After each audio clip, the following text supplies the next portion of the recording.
That's very good. Thank you, and good morning to everybody. Thank you very much to LIUC, to Anna, and to all colleagues, to Giampiero that is there, and Luca that I see sitting there as well.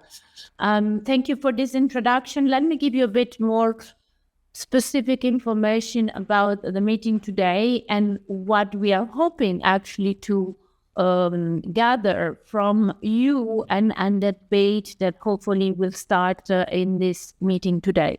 Well, first of all, UNECE. What does UNECE do in the field of housing? We have a committee that meets annually, the Committee on Urban Development, Housing and Land Management.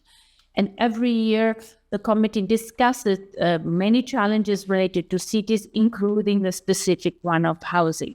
As Anna correctly said, this is no longer a problem, it's an emergency. In many cities all across Europe and the EC region, housing has become an emergency.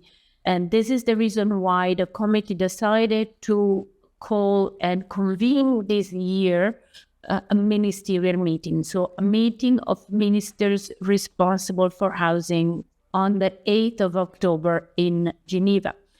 This is more or less 10 years after ministers adopted the UN Geneva Charter for Sustainable Housing, which set some very important principles and actions to achieve sustainable housing in the EC region. 10 years after, housing remains an emergency. So the committee decided to prepare not guidelines, but actually commitments for ministers. So we are looking at commitments here for ministers to adopt at the meeting on the 8th of October.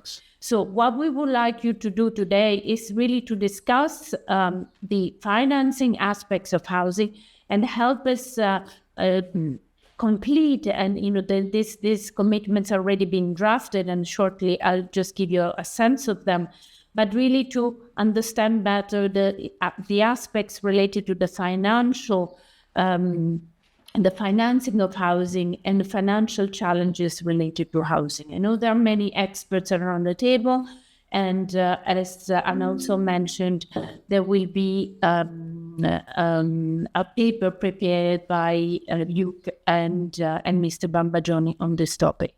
So just to tell you what we are looking at, and as I said, it's not guidelines, but it's real commitments that the ministers are expected to adopt. At the moment, there are 10. The first one is about developing and adopting an integrated national housing strategies. It has been found that many countries lack such a coherent strategy. The second one is investing in decommodification of housing. So again, not housing only as real estate and speculative market, but really a stock of public, cooperative, social, and community-led housing models that are necessary and needed now more than ever.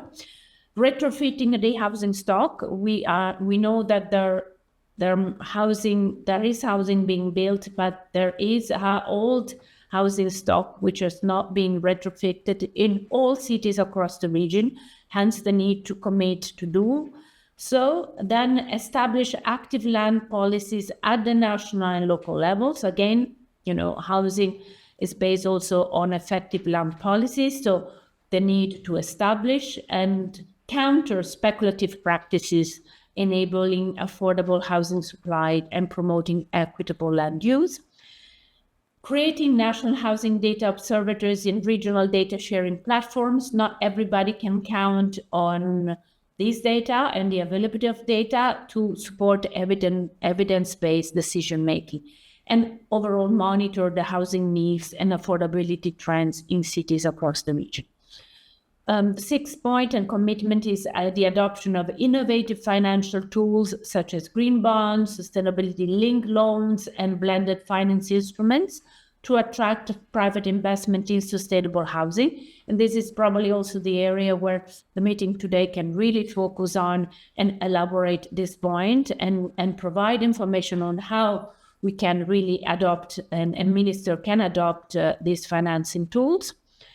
The seventh commitment is recognizing and reinforcing the central role of local governments in implementing sustainable housing policies through legal and financial empowerment and establishing strategic cross-sectoral platforms. Let's not forget that the committee is composed of national delegates. At the same time, the committee also works with the Forum of Mayors, keeping this double dimension, the local and the national, close together. And we know that especially in the housing issues, the closeness and the cooperation between the two levels is essential for effective policies. The eighth commitment is the promotion of regenerative densification. Is a way, it's a terminology that we are using to say cities need to be more compact, but at the same time, it's the concept of 15-minute cities. We just don't want to more compact city for the sake of it, but we want an intelligent reuse of existing buildings and the integration of affordable green housing with well-connected neighbors that offer access to all the services and green spaces. Ninth commitment is enhancing international cooperation and peer learning mechanisms.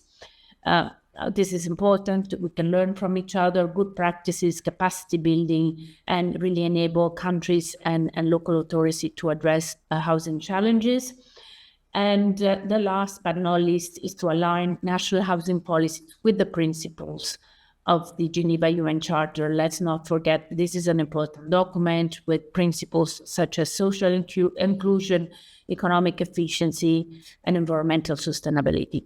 So, Anna, I stop here, and I'm really happy to follow the discussions today. I'll be with you until 11:15. Then, unfortunately, I have to leave you, but I know you're in good hands also with Giampiero there, was our vice chair, and hopefully get feedback from you on your deliberations today and the paper that will also be based on these discussions.